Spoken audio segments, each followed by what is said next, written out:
Today is January 14th, 2023, the second week of the year, and already not a good start for America, as the 118th U.S. Congress experienced delay in electing a speaker before the House of Representatives can really start its job. I'm Esmeralda Padilla-Gould, and welcome to The Pulse. And I'm Sam Buban. Welcome to the 2023 season of The Pulse. We begin with the hot topics that dominated the headlines. The tax returns that were finally released by the Congressional Ways and Means Committee after a long court battle with Donald Trump that went all the way to the U.S. Supreme Court reveal so much about the former president and his suspicious business deals. According to Politico magazine, Donald Trump's tax returns show the former president received income from more than a dozen countries during his time in the office, highlighting a string of potential conflict of interest. Trump's returns, which were made public by the House Democrats on December 30th, 2022, just 3 days before the Republican Party took the majority of the House after a lengthy legal fight, disclosed income from 2015 to 2020 from a range of foreign countries including Canada, Panama, the Caribbean islands of St. Martin, the Philippines, the United Arab Emirates, and United Kingdom, and among others. While the documents did not provide details on the money flows, Trump owns golf courses in Scotland and Ireland, and his name has adorned luxury hotels from Panama to Canada. The former president was known for fusing his business interests with America's highest public office, drawing allegations of using his own private resorts to direct federal money to his hotels and encourage foreign governments to spend money that would directly benefit the Trump family interest. A 2019 report by the watchdog group Open Secrets said he had more than $130 million in assets in more than 30 countries. The 6 years of tax returns disclosed Friday show that Trump received extensive income from Canada, Ireland, and the United Kingdom, including $35.3 million gross business income from Canada in 2017, the year he entered office, $6.5 million from Indonesia, and $5.7 million from India. In 2020, during his last year in office, Trump reported $8.8 million in income from UK and another $3.9 million in Ireland. His tax returns in 2015, 2016, 2017, and 2020 showed millions in negative income, and he paid only $750 in federal income taxes in 2016 and 2017. That's too little than a teacher or even a restaurant worker. Absolutely. The 118th Congress started in January 3rd, 2023, with 222 Republicans in the House of Representatives and 212 Democrats, with one seat vacant after the death of Democratic Congressman-elect McAkin in November, just less than 3 weeks after the midterm elections. With the Republicans on a slim majority of merely 5 seats, as the late Congressman McAkin will likely be replaced by a Democrat to make a 213 seats in the House, with Representative Hakeem Jeffries as their leader. The U.S. Senate remained in Democratic control with 51 to 49 majority over Republicans, with Senator Chuck Schumer as Senate Majority Leader and Mitch McConnell as Minority Leader. McConnell is now the longest serving senator. What we have is a divided Congress. The Democrats control the Senate and the executive branch. In the state of Nevada, we have a divided government. Both chamber of the legislature in Carson City is in Democratic control, while we have a governor who is a Republican. Governor Joe Lombardo, a Republican, calls for unity in his inauguration speech. Governor Lombardo highlighted his vision on the state's direction, which he calls the Nevada Way, focusing his 13-minute speech on his campaign promises of no new taxes, expanding school choices, and eliminating soft-on-crime legislation while calling for unity among Nevadans regardless of political affiliation. It may be easy to make promises, but expanding school choices will likely mean more charter schools, state funding to private school from grade school to high schools, a policy position that will not go well with the Democratic legislature, where so many members are former and current classroom teachers and school administrators. Eliminating soft on crime legislations would also be a tough sell, as the rate of incarceration will go up and will require increased funding for the prison system, which is already eating up a big size of the pie in the state budget. We're going to take a commercial break. Please stay with us.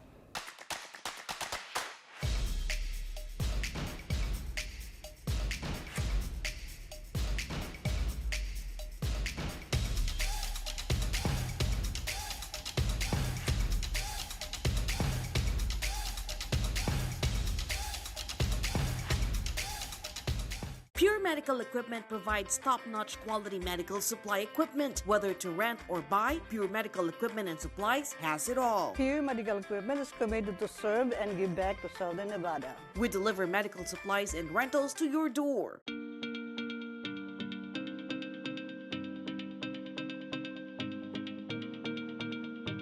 We use headphones as a part of our everyday lives. Whether we're at work, getting exercise, meditating, in transit, studying, practicing, or relaxing. Hi, I'm Ryan Sway, the founder of Aircom. I would like to introduce the world's first wireless airflow audio earbuds. As a festival and a concert junkie, I really enjoy the live experience of being there and feeling the music. When we started developing Airflow, our goal was to reproduce that live experience using earbuds. The problem with traditional headphones is that the speakers are located inside of the earpiece, literally giving you centimeters before the audio hits your eardrum. What Aircom is doing, they're the first company to actually address the fact that there needs to be a space involved associated with having the sound waves expand fully. The difference between traditional headphones and Aircom audio is that the air tube gives you 8 times more space, allowing the sound waves to fully develop before they actually hit your eardrums. And this gives it a much more live, natural sound, just like in a recording studio. It's real nice that someone actually addressed the physics associated with how sound comes out. The challenge we had was to create an earbud with enough airspace for the sound to fully develop and breathe. Unfortunately, traditional earbuds are about the size of a jelly bean, and there's just not enough airspace. However, that changed when we developed Airflow Audio. Airflow uses an air tube to deliver 6 to 8 times more airspace than traditional earbuds. The end result is a true live listening experience, just like you're at a festival or a concert. We also added magnets to the back of the earpieces so you can wear it around your neck when you're not using it. Being that the drivers are 8 inches from the earpiece, the magnets do not affect the integrity of the sound at all. The orange line represents the frequency transmitting through the wire to the speaker, which then converts to the blue sound wave that develops more as it travels up the air tube, producing a balanced, full body and live listening experience. Another really cool feature is that these earbuds are sweat-proof and water-resistant because they're coated with a super hydrophobic nanotechnology. So now you can be on a skateboard or riding a motorcycle and listen to music as if you were watching a live show or actually in a recording studio. We're coming to you for help in bringing these unparalleled earbuds to market.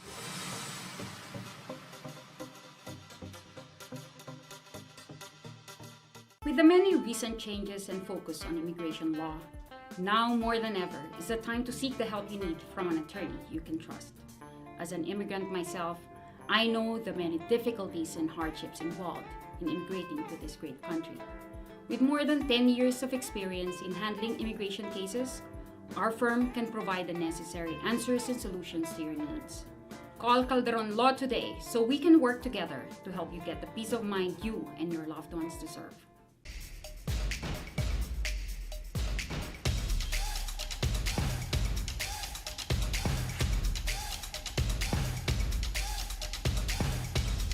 Welcome back to The Pulse.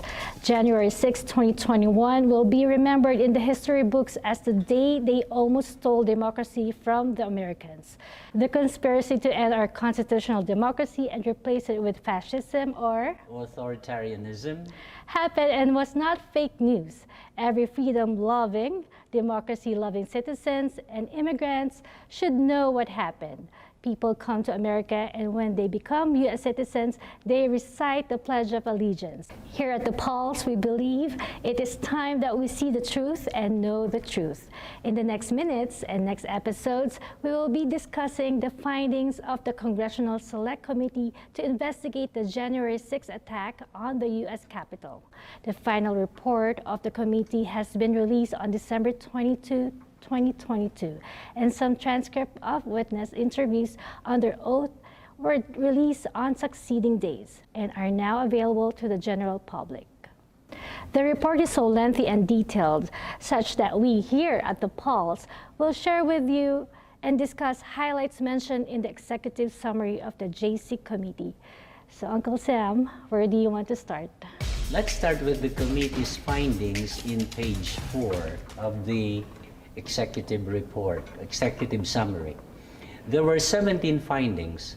It's like 17 conclusions the committee is telling the people based on information gathered after almost 23 months of investigation. If Emmy and I will not be able to go through all the 17 findings in today's episode, we promise to continue with this on the next episodes. We will try to allocate half of the episodes for the J6 committee report. Now, on this J6 committee final report, I just want to tell our viewers that the official name of this House Congressional Committee investigating the Capitol attack is called the Select Committee to investigate the January 6th attack of the United States Capitol, and it's been dubbed as the J6 Committee. Findings that is reported by the committee's executive summary. I will start with this on page 4 of the executive summary of the final report. It says, this report supplies immense volume of information and testimony assembled through the Select Committee's investigation, including information obtained following litigation in federal district and appellate courts, as well as in the United States Supreme Court. Based upon this assembled evidence, the committee has reached a series of specific findings. There were actually 17 specific findings, including the following. Finding number 1. Beginning election night and continuing through January 6th and thereafter, Donald Trump purposely disseminated false allegations of fraud related to the 2020 presidential election in order to aid his effort to overturn the election and for purposes of soliciting contributions. These false claims provoked his supporters to violence on January 6th. Now, I want to make a comment on this. What it is referring to is that, if you could remember, anyone can remember, there were like a series of rallies, even after the election and after Joe Biden's, victory has been known. And Donald Trump went on like a speaking tour and rally tour about the election being stolen from him, saying that this is just not it's unusual that I was winning on election night and then the following day the result had flipped towards Joe Biden. And in those speaking events, rallies in several places, he was actually soliciting contributions, and people were donating and sending money to him, that he raked up several millions in those efforts. And this also in the testimony of the many witnesses who explained this, that in spite the fact that some high-ranking officials in his administration and in his circle already told him, you lost the election, including Attorney General William Barr at the time. Finding number 2. Knowing that he and his supporters had lost dozens of election lawsuits, and despite his own senior advisors refuting his election fraud claims and urging him to concede his election loss, Donald Trump refused to accept the lawful result of the 2020 election. Rather than honor his constitutional obligation to take care that the laws be faithfully executed, as in his, when president is sworn in, President Trump instead plotted to overturn the election outcome. My commentary in this is that within 48 hours, many had come to Donald Trump's in his inner circle and said, you lost the election, Mr. President, and he wouldn't accept it. There were people like William Barr, Pat Cipollone, the White House counsel, said that, Mr. President, you lost the election. You need to concede. Okay? And the president would not do it. Now, instead of upholding the law, as when a president is sworn in into office, holding the Bible on his left hand to take care of the laws and have it faithfully executed, former President Donald Trump did not do it. He was determined, to make this election overturned, the 2020 election.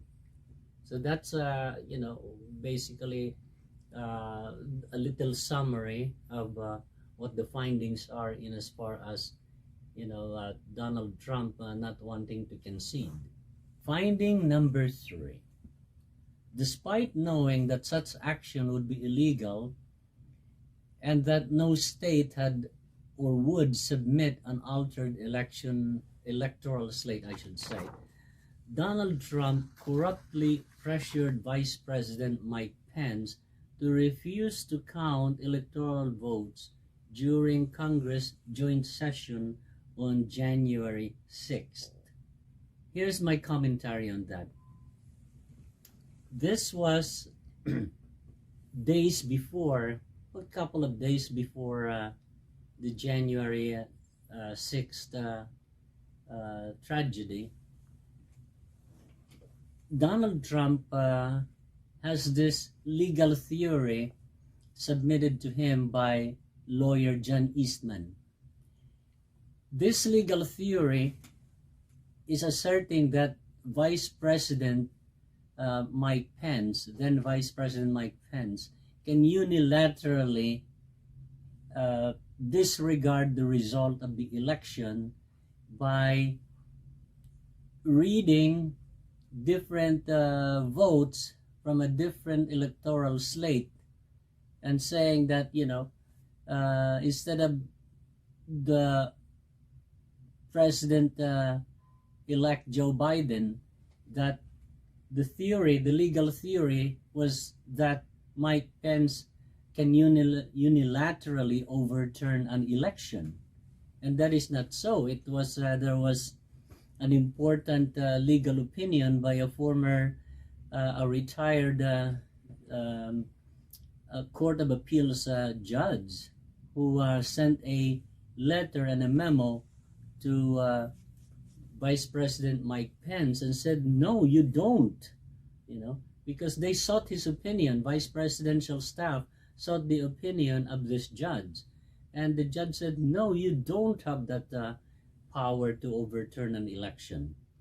So that's why after Mike Pence refuses to do so, then the former president started calling, bad names and derogatory comment about the vice president as being a coward, and you're not working with me, and there were even attempt during the January 6th attack to spirit away, according to some reporting, that to spirit away the vice president away from Washington, D.C. And the vice president said, no, I'm not going into that car. I'm not going in that car. Because he was feeling that, there was like, what, you're gonna spirit me away to Alaska? And so that's what, the pressure that the former president was putting on former Vice President Mike Pence, which is mentioned on findings number 3. We are going to take a commercial break, so don't go away. We are going to continue with the findings of the J6 committee report.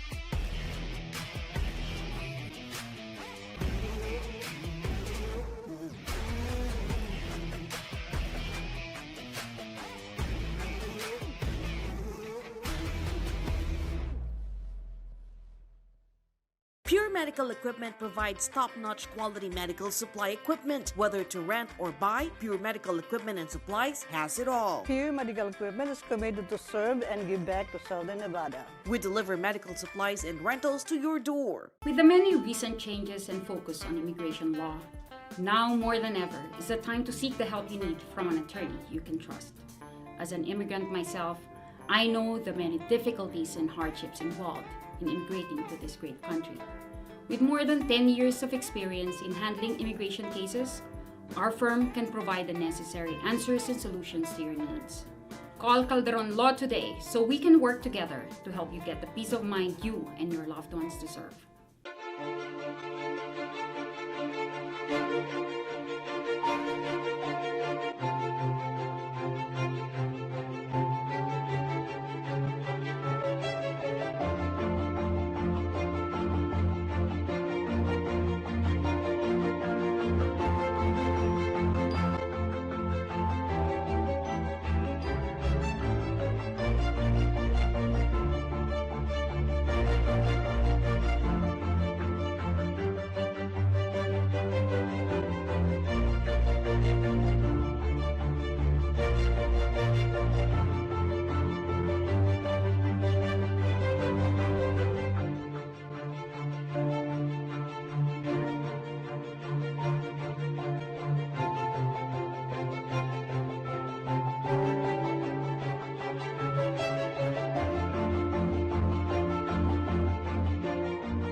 Finding number 4, that is reported in the executive summary. Donald Trump sought to corrupt the U.S. Department of Justice by attempting to enlist Department of Justice officials to make purposely false statements and thereby aid his effort to overturn the presidential election. After that effort failed, Donald Trump offered the position of acting Attorney General to Jeff Clark, knowing that Clark intended to disseminate false information aimed at overturning the election. This was a time when, during that time, Attorney General William Barr had already resigned. and then there was an acting attorney general. But Donald Trump wanted someone in the Department of Justice who agrees with him, or we will share, who can participate in his effort.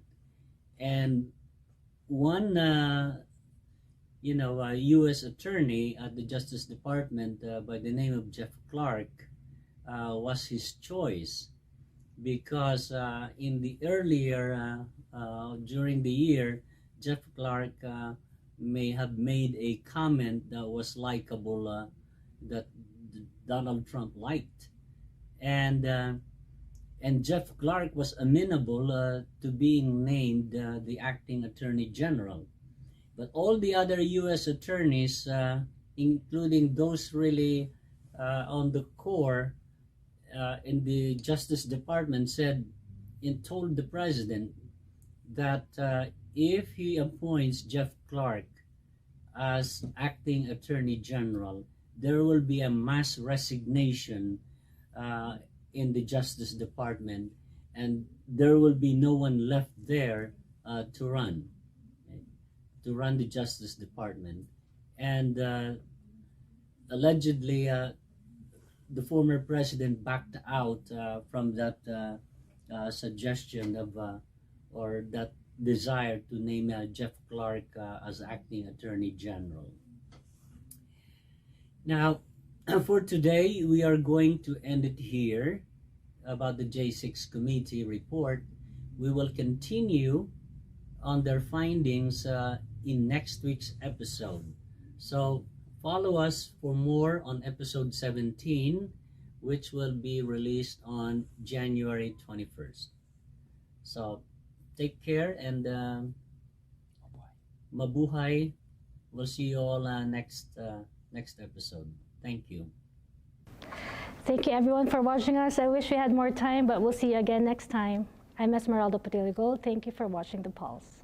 And I'm Sam Buban. Join us again next time. Have a blessed week.